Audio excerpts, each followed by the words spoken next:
Hey everybody, it's Peter Boland again. Welcome back to our series. This is the final episode, episode 8 of our deep inquiry into the philosophy of Nisargadatta Maharaj, as recorded here in this wonderful 1973 book, I Am That, compiled by Maurice Friedman from hours and hours of big reel-to-reel tape recordings of Nisargadatta answering questions and dialoguing in satsang, in Sangha, with pilgrims and seekers who came to see him in his second-story apartment over his tobacco shop in Bombay, now called Mumbai, India, back in the 60s.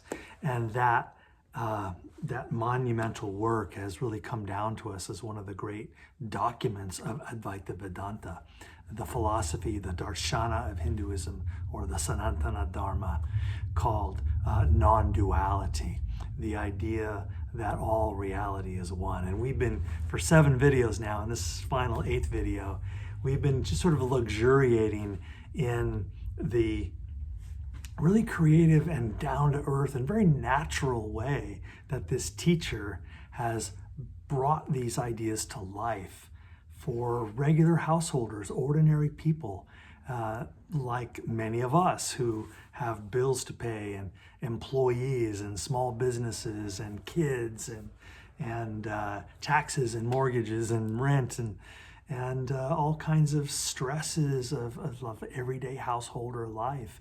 Is there a spiritual path for us who don't have the luxury of being supported by others, and that we can spend all day in meditation and study?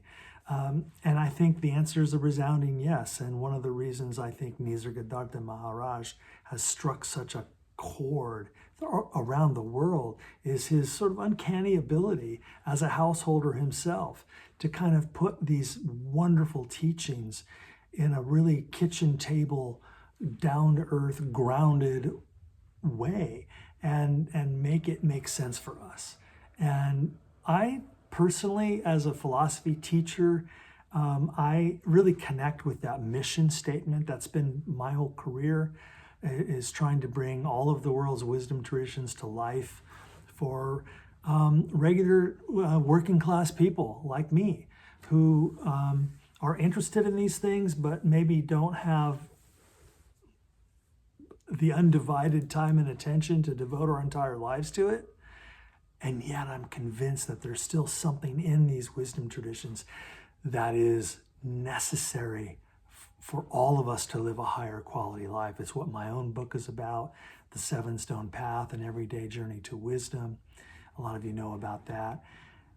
That's the mission. And so maybe that's why I put so much time into this series, because I feel a connection to his mission.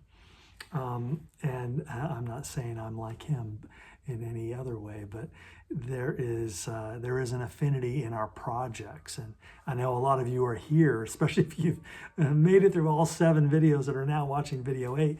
A lot of you are here for that exact same reason, because in your own life you feel that same directional pull.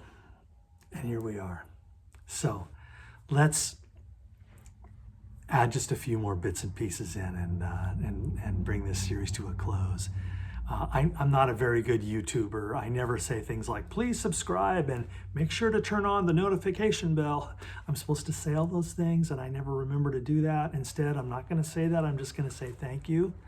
Thank you. I'm so grateful that you found us and that you are here watching this. And I love the messages that I get in the comments section, and I love the people that find my email or my website, peterboland.com, and drop me messages. Those are manna from heaven, and I really appreciate the Sangha, the community that we have here on this YouTube channel. It's awesome, and it came out of the blue. I never knew that it was going to reach this many people, and I'm just really nourished by the knowing that there are so many of us who are curious about these things. So let's get into a few more passages from Nisargadatta. He says, you know so many things about yourself, but the knower you do not know. Find out who you are. the knower of the known. Look within diligently. Remember to remember that the perceived cannot be the perceiver. This is a perennial theme in all of his work. We've heard this idea before. And here he is, yet another stranger sitting in front of him, asking him the same questions. And he is drawing on that classic teaching expressed 2,000 years before him by Lord Krishna in the Bhagavad Gita. There's a chapter in the Bhagavad Gita called The Knower and the Field. And the field in that teaching is the perceptual field and all the concepts that we construct based on our perceptions. And the knower, what Krishna also calls elsewhere in the Bhagavad Gita, is the inner witness. And in this passage from Nisargadatta, the knower. Find out who you are, the knower of the known. That theme that many of us who teach meditation try to amplify, that idea that when you meditate, inquire, who is meditating? When you know something, who is the knower? When you perceive something, who is the perceiver? When you are suffering, who is suffering? When you are experiencing joy, who is experiencing this joy? The perception is not the perceiver. The knower is not the thing that is known, at least initially. And this is yet another teaching in the work of Nisargadatta to help break the spell that so many of us find ourselves under, the classic Hindu word of Maya, that we are just sort of dazzled by this perceptual field, by everything we see, hear, taste, touch, and smell. And those five senses come into the mind and are blended there into this incredible stereophonic audio and three-dimensional video movie with tactile sensation and scent. And it paints a picture of the energy around us as the world. And then we fall in love with our own perceptions. How could we not? Each of us locked as we are inside these organisms, and I can't have your thoughts and you can't have my thoughts. So there is a real sense in which our minds are private. And yet in these Vedanta teachings, we plumb the depths of the idea that we are not just our private minds. There is a depth awareness called in that last passage the knower, which is the deeper reality, the Atman in the Brahman Atman idea, the inner witness that we begin to tap into and experience ourselves as in meditation. He says, before you can know anything directly, non-verbally, you must know the knower. So far, you took the mind for the knower, but it is just not so. The mind clogs you up with images and ideas, which leave scars in memory. You take remembering to be knowledge. True knowledge is ever fresh, new, unexpected. It wells up from within. When you know what you are, you also are what you know. Oh my goodness. Let me read that last one again. When you know what you are, you also are what you know. In other words, the duality of subject-object, the duality and the binary nature of the knower and the known collapses. It's just another conceptual framework. It's just another thought in the surface mind that's got to go. That in the depths of samadhi, in the depths of realization of oneness, there is no subject-object. You are not basking in the presence of the ground of being. There is no more you as subject. There is just the ground of being, experiencing itself. What if I could bring that awareness into this everyday moment? That what if my longing for God is God's longing for God through me, as me?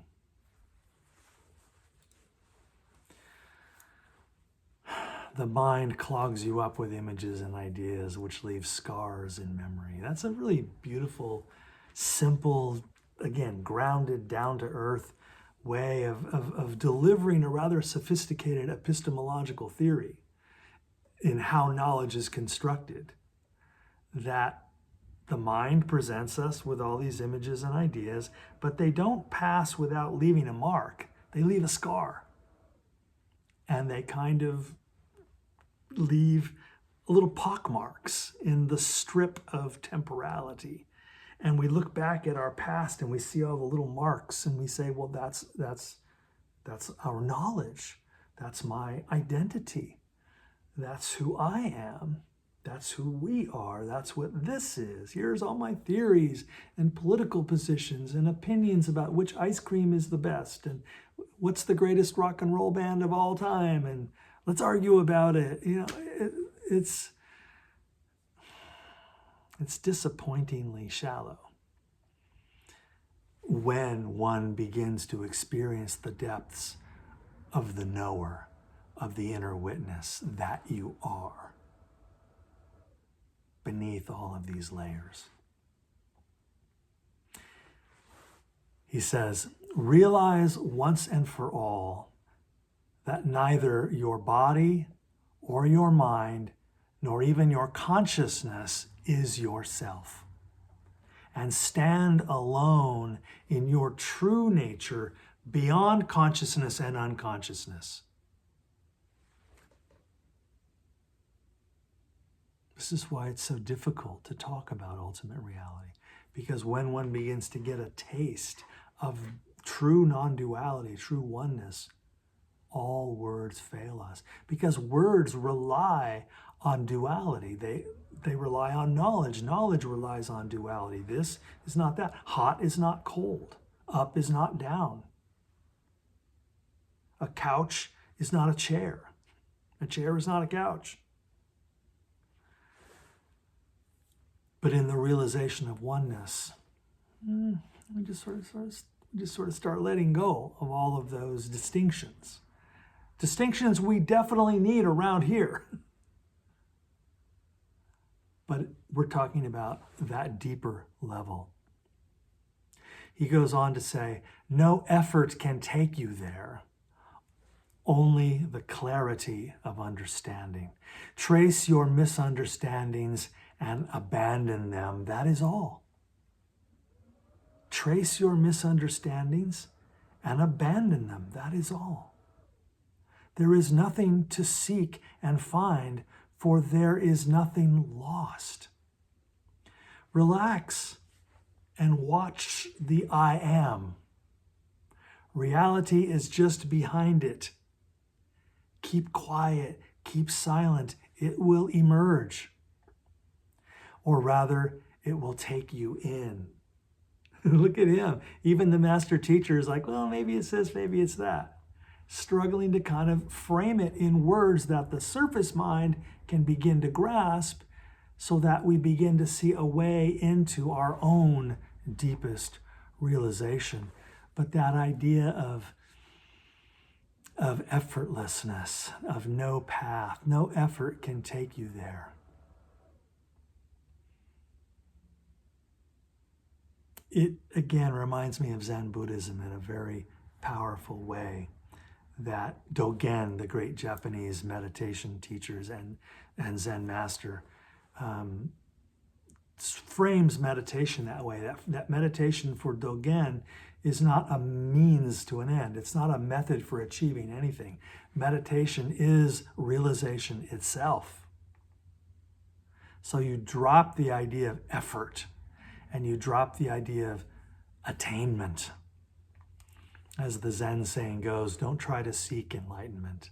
Just get rid of all your opinions. It's just another way of saying come out of the busy mind, the discursive mind, and come into the boundlessness of the reality that you are. Relax and watch the I am, Nisargadatta says. Reality is just behind it.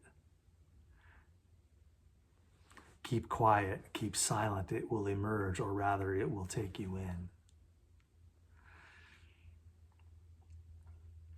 Nisargadatta says, wonder is the dawn of wisdom. To be steadily and consistently wondering is sadhana, which means spiritual practice.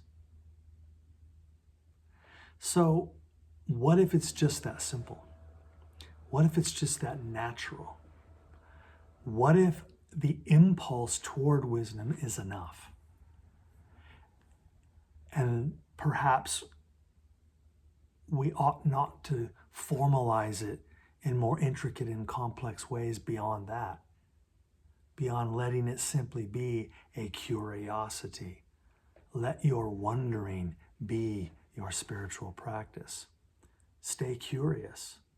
Stay agnostic. Avoid saying, I know, and practice more saying, I don't know. What if the best religions and the best spiritual practices and the best philosophies don't fill us with answers and certainty, but move us to a place, a condition of consciousness characterized by indeterminacy, by openness, by fluidity, by presence, by awareness. Awareness that eludes all conceptualization, all formula, all methodology, and all ideology. In that sense, what if religion and spirituality is not the ultimate goal, but the penultimate, the second to the last? What if religion and spirituality and mythology is a platform from which we must take the final leap alone into indeterminacy, a place where none of the names and forms of all of our beautiful methods and systems any longer apply?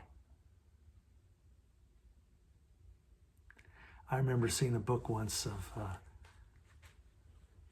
questions children would ask God were they to meet him or her or it.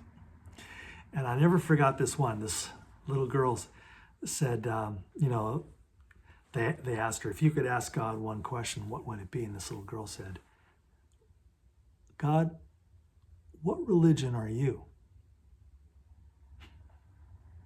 And in the beautiful way children sometimes have of pulling the pin and throwing the hand grenade into all of our sophisticated theologies, you realize, oh, yeah, God isn't a Hindu or a Muslim or a Jew or a Christian or this kind of Christian, but not that kind of Christian. You know what I mean? It just gets so busy. Religions are human creations born of the mind.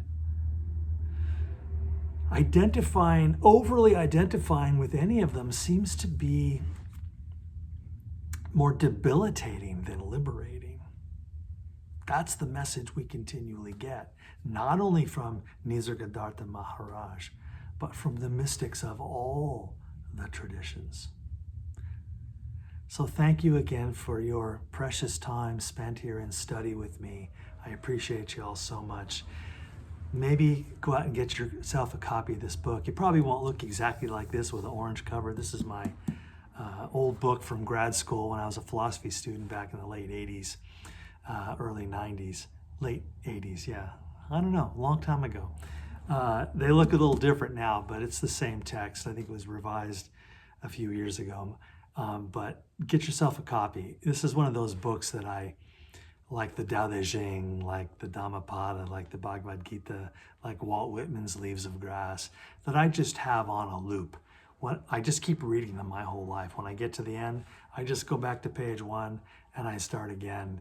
And every time I read it, it is different because I am different. A different person is showing up.